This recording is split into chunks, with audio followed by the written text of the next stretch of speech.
Nous devons parvenir à voir ce qu'est ce témoignage de Jésus dans sa nature, c'est-à-dire son effet.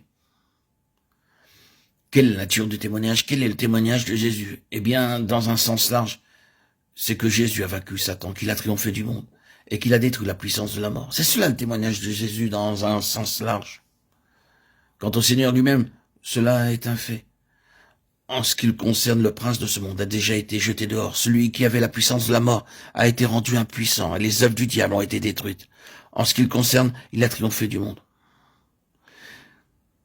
Le témoignage de Jésus est qu'il est le vainqueur établi. L'Église est amenée à l'existence sur ce terrain-là. Souvenez-vous toujours que ce fut au moment où tout avait été parfaitement accompli en Christ et il fut établi à la droite de Dieu, comme la reconnaissance du fait que tout ceci était réalisé en lui, à travers lui et par lui. Ce fut lorsqu'il fut là et que la chose était parfaite, accomplie, que l'Église débuta, qu'elle naquit. La vie même de cette nouvelle création dans la personne du Saint-Esprit entra dans l'Église et fit d'elle une chose vivante. L'Église est née quand la vie vint tout droit des cieux, cette vie qui avait vaincu la mort. Et l'Église est amenée à l'existence en raison du témoignage de Jésus. Le vainqueur vient seulement en vue lorsque l'Église dans son ensemble n'atteint pas le but. Le vainqueur intervient pour suppléer à ce qui manque, pour recouvrer, représenter et exprimer ce qui a été perdu, pour prendre position en faveur de la pensée de Dieu, la plus pleine. La seule chose qui doit caractériser le vainqueur, que celui-ci soit individuel ou collectif, est ce témoignage exprimé en vie. Maintenant, nous voyons la raison pour laquelle il est important et essentiel qu'une position soit occupée en vue d'un témoignage comme celui-là. Vous devez avoir une position pour être à même de manifester cela. Vous devez être dans une position d'ascendance spirituelle, celle exprimée par le terme de Paul, céleste. Et en vue d'occuper cette position, vous devez être dans la condition ou l'état représenté par la valeur du sang, la nature incorruptible du Seigneur Jésus, et cela bien sûr par la foi.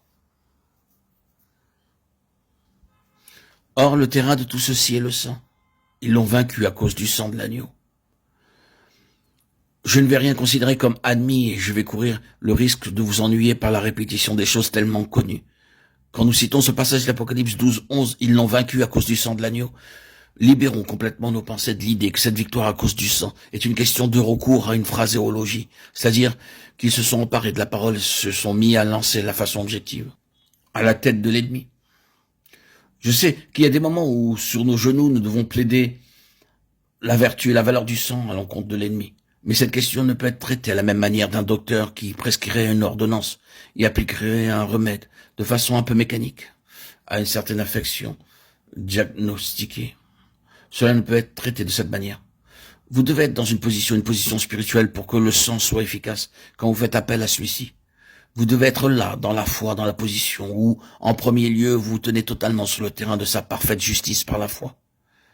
Cela signifie que toute question, tout doute, toute suggestion d'être privé de communion avec Dieu doivent être éliminées.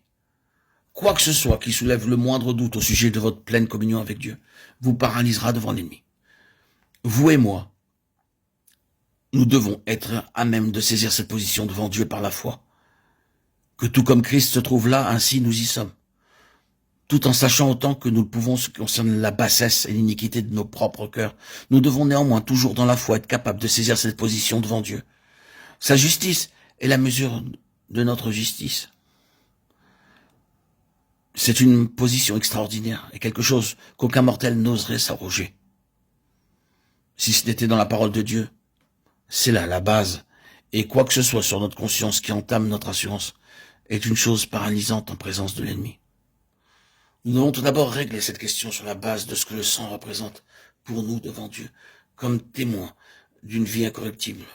Et bien sûr également, tout ce sur quoi l'Esprit lui-même met le doigt et dit, regarde ici, ceci est quelque chose dans laquelle tu persistes, quelque chose où tu agis volontairement, de ta propre initiative et sciemment, qui n'est pas conforme à la pensée de Dieu.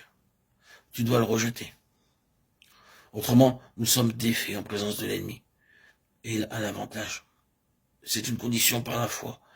Et en marchant dans la lumière qui nous amène à une position d'ascendance sur l'ennemi, qui est l'unique base sûre et juste du témoignage aboutissant au témoignage. Le témoignage a pour préalable cette condition.